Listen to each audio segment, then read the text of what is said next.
Dear students, आज हम कर रहे हैं एक्सरसाइज 1.4 का क्वेश्चन नंबर 5। 9th क्लास की मैथ है जिसका क्वेश्चन नंबर 5 का 2 पार्ट है। हमारे पास 3 मैट्रिक्स हैं ए, बी और सी। इसके ज़रिए हमने प्रूफ क्या करना है, A into B C is equal to A B into C. यानी हमने क्या करना है कि इस फॉर्म को, ये हमारे पास जो फॉर्म है ए इंटू बी सी, इसको बराबर रखना है ए बी इंटू सी।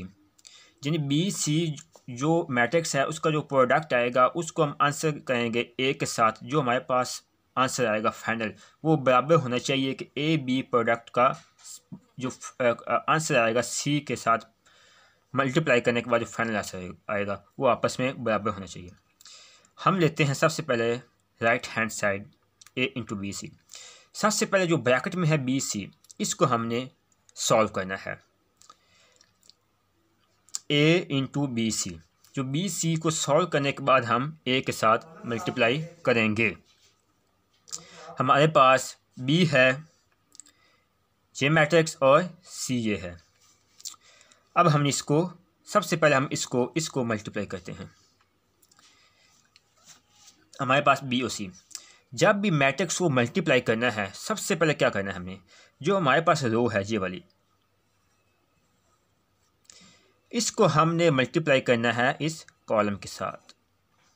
फिर इस रो को इस कॉलम के साथ मल्टीप्लाई करना है। फिर सेकंड रो को इस कॉलम के साथ, पहले और दूसरे कॉलम के साथ मल्टीप्लाई करना है।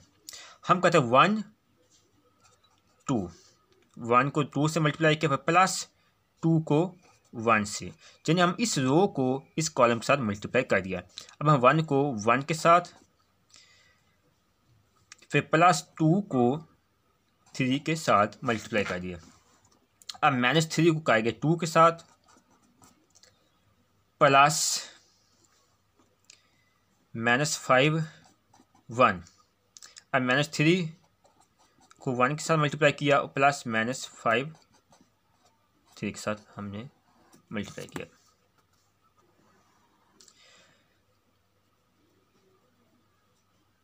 ये 1 को जिस ऐसे कर देते हैं, 1 2 प्लस 2 1 प्लस 6 -3 -6 -5 -3 और -15। -5 को ठीक सा किया तो -15 आया।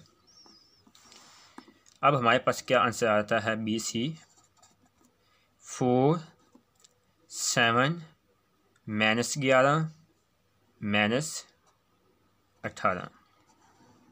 अब हम इस बी सी को ए से मल्टीप्लाई करेंगे।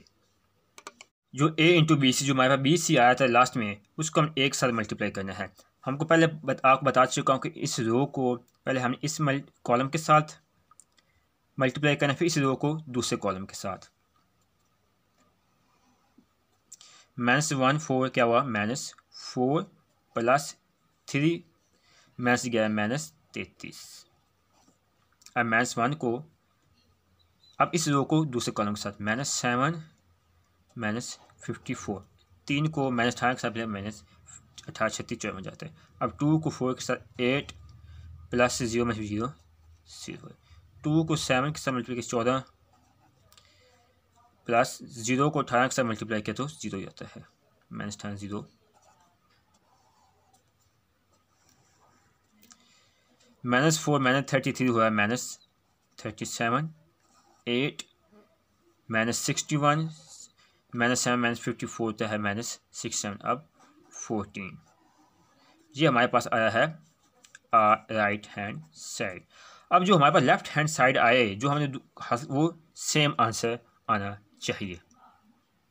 और को सॉल्व करना है ए बी इंटू सी, यानी हमने ए बी को सॉल्व करना है। जो हमारे पास आंसर आएगा उसको हमने सी के साथ मल्टीप्लाई कर देना है। ब्रैकेट का मतलब ये होता है कि हमने पहले ब्रैकेट फॉर्म को सॉल्व करना है। हमारे पास ए बी सी, हम पहले सॉल्व करते हैं ए बी को। ए बी हमारे पास है -1 3 2 0 1 2 -3 -5। अब हम ए बी को सॉल्व करते हैं, मल्टीप्लाई करते हैं। हमने इस रो को इस कॉलम के साथ मल्टीप्लाई करना है, फिर इस कॉलम के साथ, फिर सेकंड रो को पहले कॉलम के साथ दूसरे कॉलम के साथ। -1 को 1 के साथ मल्टीप्लाई किया, -1 प्लस करना है। जब हमने एक दफ़ा मल्टी करना फिर दरम्यान में प्लस करना है। 3 को -3 किया, -9। -1 को किया -2 प्लस -15। अब 2 को 1 के साथ 2 प्लस, आपको पता 0 को -3 वो 0 ही आ जाता है, ठीक है। 2 को अब हम 2 को यानी अब सेकंड रो को दूसरे कॉलम से मल्टीप्लाई करेंगे। 2 को 2 4 प्लस 0 के गया -0।